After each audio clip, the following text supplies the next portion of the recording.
Hi everyone. ಇದು ಸಂತ ಅಂತೋನಿಯವರ ಪುಣ್ಯಕ್ಷೇತ್ರ. ಇದು ಕರ್ನಾಟಕದ ಉಡುಪಿ ಜಿಲ್ಲೆಯಲ್ಲಿ ಕುಂದಾಪುರದಿಂದ ಸಿದ್ದಾಪುರದ ಸಮೀಪವಿರುವ ಕೆರೆಕಟ್ಟೆ ಹಳ್ಳಿಯಲ್ಲಿರುವ ಪುಣ್ಯಕ್ಷೇತ್ರ. ಈ ಪುಣ್ಯಕ್ಷೇತ್ರವು ಉಡುಪಿಯಿಂದ ಸುಮಾರು 30 ಕಿಲೋಮೀಟರ್ ದೂರದ ಅಂತರದಲ್ಲಿದೆ. ರಸ್ತೆ ಬದಿಯಲ್ಲಿಯೇ ಇರುವುದರಿಂದ ಈ ರಸ್ತೆಯಲ್ಲಿ ಓಡಾಡುವ ಪ್ರಯಾಣಿಕರಿಗೆ ಇದು ಸುಗಮ ಯಾತ್ರಾ ಸ್ಥಳವೂ ಆಗಿದೆ. ಇದಕ್ಕೆ ಸುಮಾರು 350 ವರ್ಷಗಳ ಹಿಂದಿನ ಇತಿಹಾಸವಿದೆ. ಸುಮಾರು 300 ವರ್ಷಗಳ ಹಿಂದೆ ಕೆರೆಕಟ್ಟೆ ಹಳ್ಳಿಯಲ್ಲಿ ಒಬ್ಬ ಬಡ ರೈತ ಗದ್ದೆಯನ್ನು ಹೂಳುವಾಗ ಒಂದು ಮರದ ಪ್ರತಿಮೆಯು ದೊರಕಿತು. ಆ ದಿವ್ಯ ಪ್ರತಿಮೆಯ ಪ್ರಭಾವದಿಂದ ಈ ಪುಣ್ಯಕ್ಷೇತ್ರವು ಇಲ್ಲಿ ಪ್ರತಿಷ್ಠಾಪನೆಗೊಂಡಿತು. ಇದರ ಚರಿತ್ರೆಯು ಅತ್ಯಂತ ಸ್ವಾರಸ್ಯಕರವಾಗಿದೆ. ಬಡ ರೈತನಿಗೆ ದೊರಕಿದ ಆ ಮೂರ್ತಿಯು ತನ್ನ ಹಿಂದೂ ಧರ್ಮದ ಪ್ರತಿಮೆ ಅಲ್ಲ ಎಂದು ತಿಳಿದು ಆತನು ಕುಂದಾಪುರ ಧರ್ಮ ಪ್ರಾಂತ್ಯದ ಕ್ರೈಸ್ತ ಚರ್ಚ್ ಪಾದ್ರಿಗೆ ನೀಡಿದ. ಪಾದ್ರಿಯು ಅದನ್ನು ಒಂದು ಪೆಟ್ಟಿಗೆಯಲ್ಲಿಟ್ಟರು. ಮಾರನೇ ದಿನ ಪೆಟ್ಟಿಗೆಯನ್ನು ತೆರೆದು ನೋಡಿದಾಗ ಆ ಪ್ರತಿಮೆಯು ಅದೃಶ್ಯವಾಗಿತ್ತು.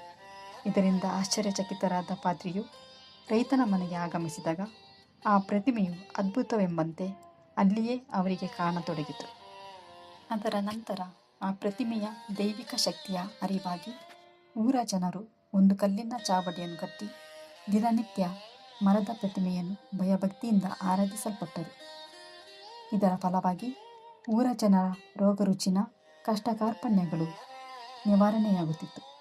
ಕಳೆದು ಹೋದ ವಸ್ತುಗಳು ಪವಾಡವೆಂಬಂತೆ ಮರಳಿ ಸಿಗುತ್ತಿತ್ತು. ಆ ಸಮಯದಲ್ಲಿ ಅಲ್ಲಿಗೆ ಗೋವಾದಿಂದ ಆಗಮಿಸಿದ ಇನ್ನೋರ್ವ ಪಾದ್ರಿ ಜೋಸೆಫ್ ವಾಸ್ ಇದನ್ನು ಕೂಲಂಕಷವಾಗಿ ವೀಕ್ಷಿಸಿದಾಗ ಇದು ಸಂತ ಅಂತೋನಿಯವರ ಪ್ರತಿಮೆಯೆಂದು ಅವರಿಗೆ ದೃಢಪಟ್ಟಿತು. ಇದರ ನಂತರ ಅವರು ಹುಲ್ಲಿನ ಗುಡಿಸಲನ್ನು ನಿರ್ಮಿಸಿ ಸಂತ ಅಂತೋನಿಯವರ ದೈವಿಕತೆಯನ್ನು ಜನರಲ್ಲಿ ಮನವರಿಕೆ ಮಾಡಿದರು. ಇದರಿಂದ ದಿನ ಕಳೆದಂತೆ ಕೆರೆಕಟ್ಟೆಯಲ್ಲಿರುವ ಸಂತ ಅಂತೋನಿಯವರ ಈ ದೈವಿಕ ನೆಲೆ ಪುಣ್ಯಸ್ಥಾನವಾಗಿ ಜನಪ್ರಸಿದ್ಧವಾಯಿತು.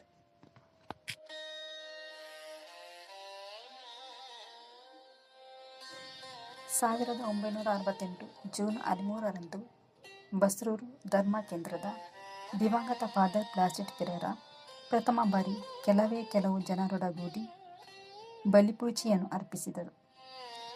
ಈ ದಿನಾಂಕದಂದು ಇಂದಿಗೂ ಪ್ರತಿ ವರ್ಷ ಹಬ್ಬವನ್ನು ಅತ್ಯಂತ ವಿಜೃಂಭಣೆಯಿಂದ ಆಚರಿಸಲಾಗುತ್ತದೆ.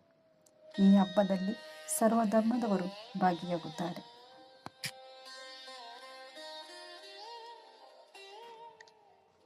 ಇದು ಏಕಶಿಲಾ ವಿಗ್ರಹ. 1977ರಲ್ಲಿ ಮಂಗಳೂರು ಧರ್ಮ ಪ್ರಾಂತ್ಯದ ದಿವಂಗತ ಅತಿ ವಂದನೀಯ ಬೇಸಿಲ್ ಸಲ್ವದೋರ್ ಡಿಸೋಜಾರವರು ಈ ವಿಗ್ರಹದ ಕೆತ್ತನೆಗೆ ಚಾಲನೆ ನೀಡಿದರು.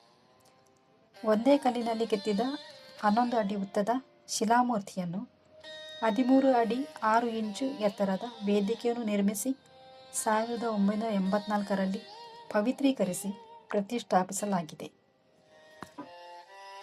2013 ಫೆಬ್ರವರಿ 15ರಂದು ಉಡುಪಿ ಧರ್ಮ ಪ್ರಾಂತ್ಯದ ಧರ್ಮಾಧ್ಯಕ್ಷರಾದ ಅತಿ ವಂದನೀಯ ಜೆರಾಲ್ಡ್ ಐಸಾಕ್ ಡೋಪರ್ ಅವರು ಸ್ಮಾರಕದ ಹಬ್ಬದ ಬಲಿಪೂಜೆಯನ್ನು ಅರ್ಪಿಸಿದರು.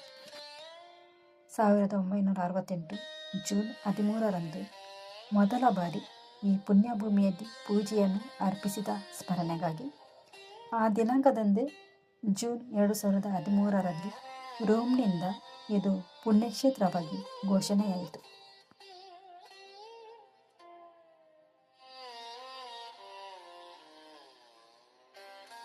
ಆತ್ಮೀಯರೇ, ಇದೇ ಈ ಕ್ಷೇತ್ರದ ಹಿನ್ನೆಲೆ. ನೀವು ಈ ಪುಣ್ಯಕ್ಷೇತ್ರಕ್ಕೆ ಬಂದು ನಿಮ್ಮ ಬೇಡಿಕೆಯನ್ನು ಸಂತ ಅಂತೋನಿ ಅವರಲ್ಲಿ ವಿನಂತಿಸಿ ಬೇಡಿಕೊಳ್ಳಿ. ಖಂಡಿತವಾಗಿಯೂ ಅದು ನಿಮಗೆ ಲಭಿಸುವುದು ಎಂಬುದು ನನ್ನ ನಂಬಿಕೆ.